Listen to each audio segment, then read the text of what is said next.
ఓం నమ శివాయ.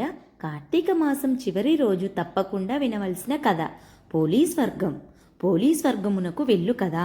అనగనగా ఒక చాకలిది, దానికి నలుగురు కొడుకులు నలుగురు కోడళ్ళు గలరు. ఆ చాకలిది ముగ్గురు కోడండ్రు ఆశ్వీజ బహుళ అమావాస్య మొదలుకొని కార్తీక మాసములో ప్రతిరోజు తెల్లవారుజామున స్నానము చేసి దీపములు పెట్టుకొనుండేవారు.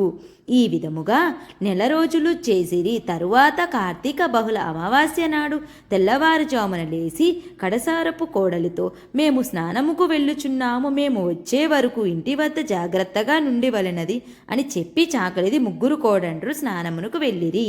అప్పుడు చిన్న కోడలు లేచి చల్ల చేసిన కవ్వమునకు అంటుకున్న వెన్న ఊడ్చుకొని పత్తి చెట్టు క్రింద పడియున్న ఒక పత్తి కాడ తెచ్చుకొని వత్తి చేసి నూతి వద్ద స్నానము చేసి దీపము వెలిగించి అత్తగారు చూడకుండా ఎండుటకు ఆ దీపము మీద చాకలి బాణమూత వేసినది. అప్పుడు దానికి ఆకాశము నుండి విమానము వచ్చినది.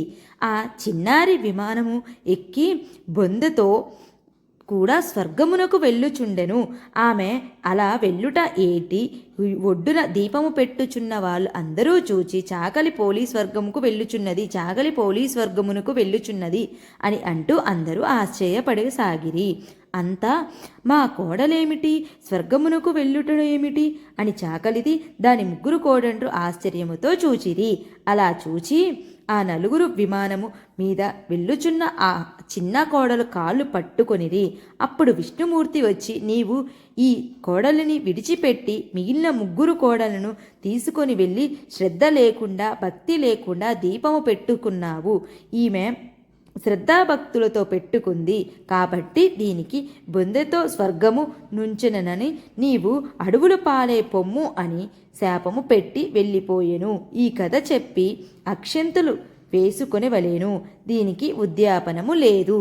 ఓం నమ శివాయ. హరహర మహాదేవ శంభో శంకర. పాహిమాం రక్ష్మాం. ఓం నమ శివాయ.